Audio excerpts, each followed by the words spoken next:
Fundamentals Phase 2, Day 38. Went stupidly hard at the gym, too hard at the gym probably. Did an hour on the treadmill, which doesn't seem like much, and it wasn't actually. It was between 120 and 140, which is a heart stretching cardio range for your heart rate. Sort of averaging between 130 and 137, I think. Wasn't really breaking a sweat. Was feeling pretty good actually, so just trying to focus on my posture, chest out, head down, running like the T1000.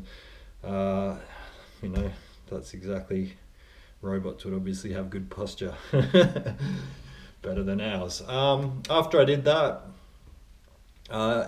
before everything, joint mobility stretching, just went again, standard antagonist, agonist exercises.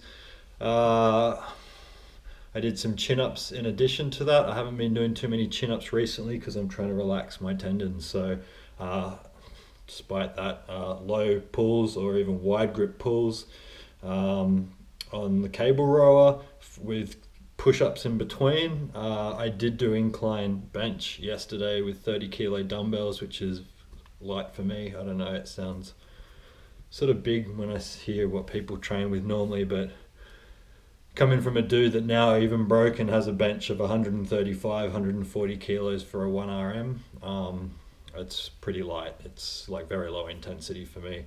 Every now and then still, stupidly, I go and see what I can do as an 1RM after warming up and progressively overloading it to it, but I am not suggesting that for anyone, not if you're rebuilding yourself, that's for sure.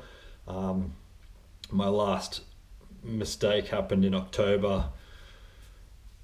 November last year, so it's still a couple of months off, but after now doing a few weeks back, everything's pumped full of blood. You feel the glycogen in your muscles, and as long as your tension and your posture and your technique is good, you'll be able to get similar weights that your mind has been able to, that your muscle memory is trained up for. So looking forward to that in the next phase massively, but I can't push it and I don't want to push it. And to put in perspective, despite it being day 39 now, I was just in the garage downstairs doing some deadlifts, working on my form. Started with a massive, what was it, 25 kilos and worked up to 45 kilos. Just practicing singles for reps and doing Romanian deadlifts to stretch my hamstrings as well. So just focusing on the technique and really making sure my posterior chain is what's getting involved for the deadlift before I start muscling it back up to, let's just call him Dr. Seaworthy. He'll know who he is if he watches this. Who used to put him to shame that I could just muscle stuff up and claim that I could cough and gain muscle. Well, there's more to that since it's a potential myostatin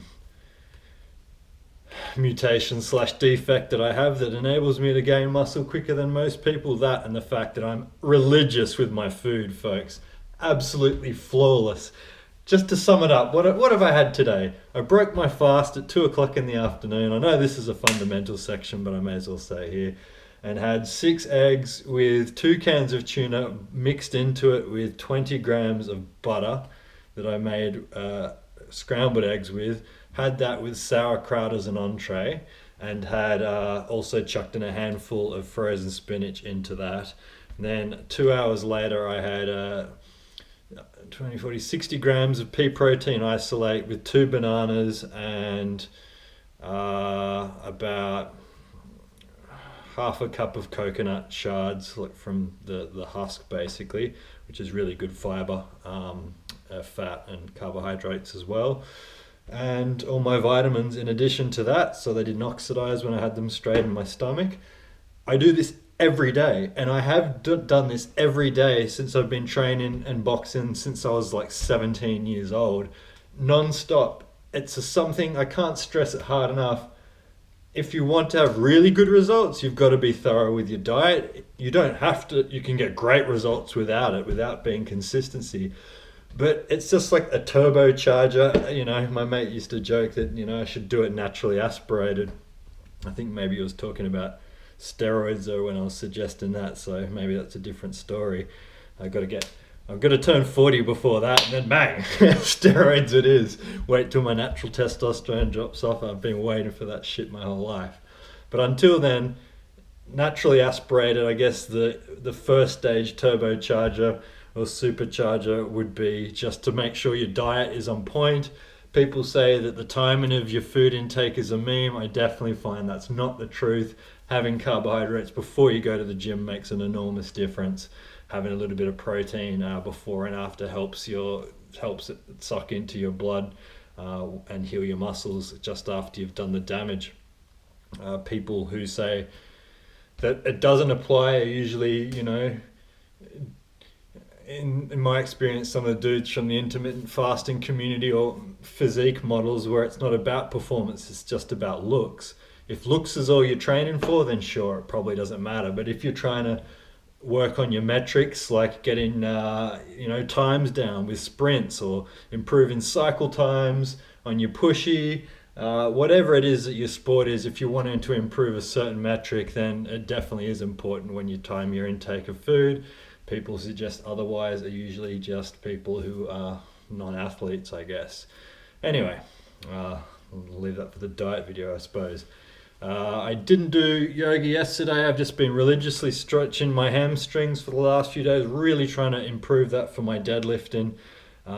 Really would love to have flexible hamstrings for the first time in my life. Shoulder flexibility, joint mobility, grip strength, that stuff's always a given. I'll keep it, it's not short at all, 6.5 minutes. Sorry folks, but if you watch it, there's some information in there for you. See ya.